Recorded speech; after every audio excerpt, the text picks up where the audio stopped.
और जब शराबबंदी हुई है लोगों के हित में हुई है, और जब पूरे बिहार की महिलाओं की मांग थी, युवाओं का, युवतियों का, सबकी इच्छा थी, और जिस घर में लोग शराब पीते थे उस घर में कितनी परेशानी होती थी महिलाओं की और बच्चों की, तो उस स्थिति में जो कुछ भी हुआ, कैसी स्थिति बेहतर हुई। जो लोग शिकायत करते थे, और आप जानते हैं जब हम लोग लगातार अभियान कर रहे थे तो एक महिला ने अपनी बात कही थी, जो हम बराबर कहते हैं लोगों को। उन्होंने अपनी बात यही बताई कि मेरे पति शराब पीते थे और आ करके शाम में झगड़ा करते थे और देखने में क्रूर लगते थे, लेकिन जब से शराबबंदी लागू हो गई अब शाम में आते हैं, बाजार से सब्जी खरीद कर लाते हैं और अब मुस्कुराते हैं और देखने में अच्छे लगते हैं। तो आप समझ सकते हैं ऐसी बात उन महिलाओं ने कही, ऐसी महिला ने कही जिसके घर में उसके पति शराब पीते थे और घर की स्थिति को खराब रखा था। ये कितनी बड़ी बात है। और ऐसी स्थिति में आज भी कहीं कहीं कुछ जहरीले शराब की बात हो रही है, जांच चल रही है।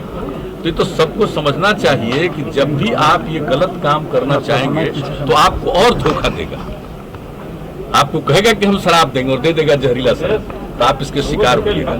इसलिए हम सबसे प्रार्थना करेंगे, ये कोई मेरा व्यक्तिगत बात नहीं है, ये बापू ने कहा है, राष्ट्रपिता ने लोगों को कहा, लोग तो उसको समझे नहीं। बहुत जगह पर इसको लागू, कुछ जगहों पर लागू हुआ, कई जगहों पर लागू नहीं हुआ। और यहाँ पर तो जब महिलाओं की ऐसी सशक्त मांग थी तब हम लोगों ने इसको लागू किया और इसके लिए लगे हुए हैं। और हम तो बराबर कहते हैं कि कुछ ना कुछ तो गड़बड़ करने वाला आदमी होगा। 100% आदमी सही नहीं हो सकता है, ये बिल्कुल आप जान लीजिए। कभी भी इतिहास से लेकर के सारे चीजों को देखिए, कुछ ना कुछ तो गड़बड़ करने वाला आदमी होता है।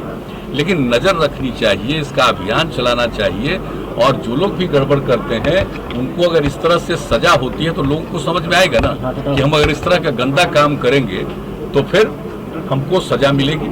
तो इस तरह की बात होगी, इसका बहुत बड़ा असर पड़ने वाला है। और समझ लीजिए धीरे धीरे फिर बीच में कुछ गड़बड़ करने वाले लोग ज्यादा बढ़े थे, अब वो भी संख्या घट रही है। और पूरे तौर पर इसकी जांच पड़ताल के लिए हम लोग लगाए हुए, और आपको बता देते हैं कि हम तो रेगुलर ही कुछ ही दिनों के बाद आकर के सबको बुला करके पूछते हैं, सीनियर ऑफिसर्स को। और हमने तय कर दिया है कि प्रतिदिन, चाहे वो पुलिस के लोग हों जिनकी जिम्मेदारी है, मद्य निषेध विभाग के लोग हों, इनके टॉप लोगों को कह दिया है कि प्रतिदिन रोज थोड़ी देर बैठिए और सब जगह की खबर लीजिए और कहाँ क्या करना चाहिए इसके बारे में विचार करिए। अब होता है लोग, यानी होम डिपार्टमेंट के अफसर, मद्य निषेध वाले भी अफसर, और जो हम लोगों ने पुलिस अफसर डीजीपी, और जो बनाए हुए हैं हम लोग आईजी प्रोहिबिशन, तो इस सब लोगों की मीटिंग होती है। और अभी हाल ही में कुछ ही दिन पहले फिर हमने एक रोज इसके बारे में पूरी चर्चा की, बातचीत की, अन्य विषयों के अलावा इस पर भी बात होती, तो लोग लगे हुए हैं।